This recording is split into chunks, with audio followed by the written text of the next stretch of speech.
Greater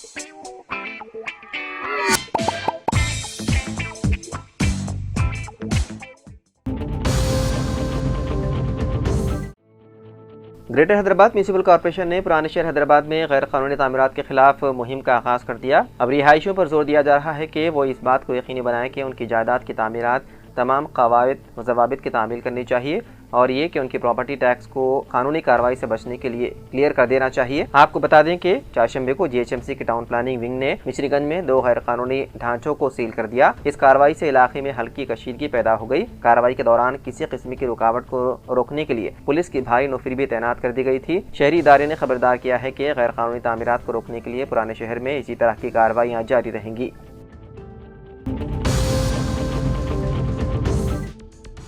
Hyderabad के साबिक रुकन पार्लियामेंट उम्मीदवार व बीजेपी लीडर माधवी लता ने गोशा महल के MLA राजा सिंह पर सख्त हमला किया। माधवी लता ने खुलेआम राजा सिंह को बीजेपी से वफादारी का चैलेंज किया। उन्होंने कहा कि अगर पार्टी ने एक कॉरपोरेटर को MLA बनाया तो क्या आप उसकी तौहीन करेंगे। उन्होंने खुद साख्ता कामयाबी के उनके दावों को मुस्तरद करते हुए पूछा कि क्या आप बीजेपी की हिमायत के बगैर MLA के तौर पर 3 बार जीत गए। अपनी हिमायत को उजागर करते हुए माधवी लता ने इशारा किया, मैं 7 MLA हल्कों की इंचार्ज हूँ, मैं बीजेपी उम्मीदवार हूँ। राजा सिंह सिर्फ गोशा महल के इंचार्ज थे। उन्होंने कहा कि उनके कई दहाइयों के फलाही कामों को हकीकी पहचान तब मिली जब बीजेपी ने उन्हें अवामी शख्सियत के तौर पर बुलंद किया।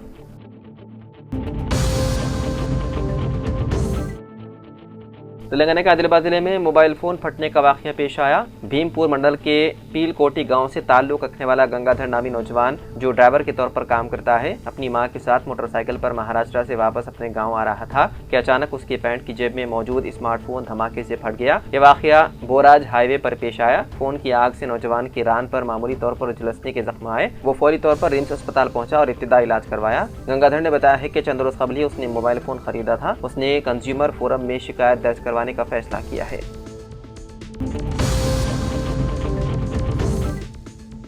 मारूफ senior photo journalist Sheikh Nasir आज सुबह मुख्तसर अदालत के बाद इंतकाल कर गए। उनकी उम्र 60 बरस थी। पसमानदगान में अहलिया और 2 बच्चे शामिल हैं। शेख नसीर गुज़िश्ता 35 बरसों से उर्दू रोजनामा मुंसिफ से वाबस्ता थे। वो गुज़िश्ता चंद बरसों से मुख्तलिफ बीमारियों में मुब्तला थे और आज सुबह अपने मकान पर इंतकाल कर गए।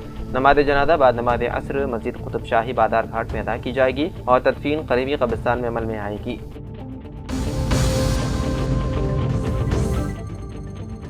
जगतगिरी-गुट्टा पुलिस स्टेशन हदूद में पापी रेड्डी नगर कॉलोनी के रिहायशी इलाके में वाक़े एक चिप्स के गोदाम में चारशंबे की सुबह भयानक आतिशज़दगी का वाक़या पेश आया। ये वाक़या सूर्या एंटरप्राइजेस चिप्स के गोदाम में पेश आया जो एक गुंजान आबादी इलाके में वाक़े है। आग के शोले अचानक भड़क उठे जिससे मुकामी बाशिंदों में खौफ व हरास फैल गया, जिन्हें खदशा था कि आग करीबी घरों तक फैल सकती है। इत्तला मिलते ही फायर एंड इमरजेंसी अमला जाए वक़ू पर पहुँच गया और 2 फायर इंजनों की मदद से आग पर काबू पा लिया गया। खुशकिस्मती से इस वाक़े में कोई जानी नुकसान नहीं हुआ। हालांकि इमलाक के नुकसान का अंदाज़ा लगाया जा रहा है।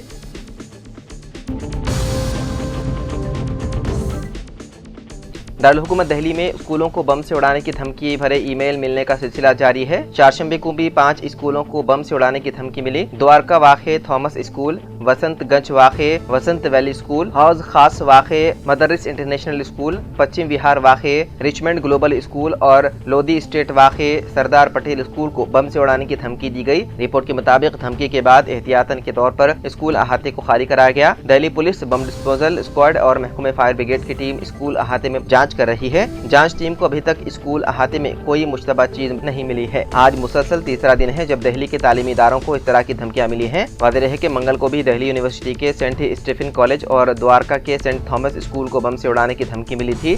किसी ने ईमेल करके स्कूल में RDX और IED रखा होने का इत्तला दी। इत्तला मिलते ही सिक्योरिटी एजेंसियों में हंगामा मच गया।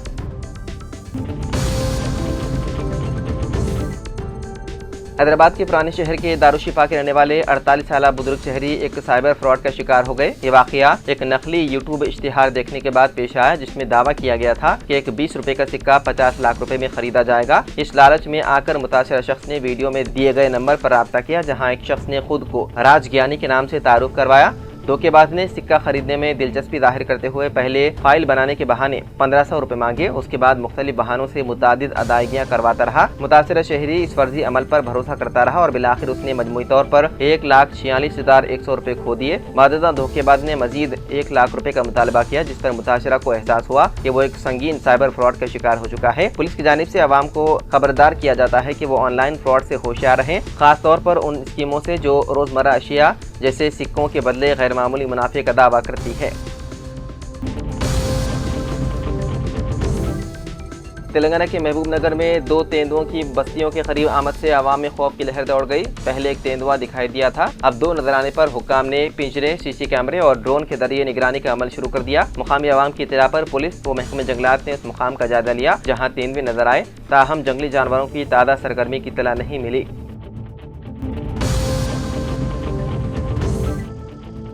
रियासत तेलंगाना बोधन के साबिक रुकन असम्बली आमिर शकील को हाई कोर्ट से धक्का लगा। उन्होंने पंजागुट्टा पुलिस स्टेशन में दर्ज मुकदमे को मनसूख करने की ख्वाहिश करते हुए अदालत में दरख्वास्त दी थी, लेकिन हाई कोर्ट ने उस दरख्वास्त को मुस्तरद कर दिया। शकील के वकील ने अदालत में मौक़िफ़ इख्तियार किया कि पुलिस ने शकील के खिलाफ झूठा मुकदमा दर्ज किया। ताहम पब्लिक प्रोसिक्यूटर पल्ले नागेश्वर राव ने अदालत में कहा कि इस केस में चार्जशीट दाखिल करना बाकी है। दोनों फरीकों के दलाइल सुनने के बाद हाई कोर्ट ने शकील की दरख्वास्त मुस्तरद कर दी। वादे रहे कि प्रजा भवन के सामने बैरिकेड्स को टक्कर देने के मामले में शकील आमिर के बेटे साहिल के खिलाफ पुलिस ने मुकदमा दर्ज किया था। वाददा साहिल को मुकदमे से बचाने की कोशिश करने पर शकील के खिलाफ ही मुकदमा दर्ज किया गया।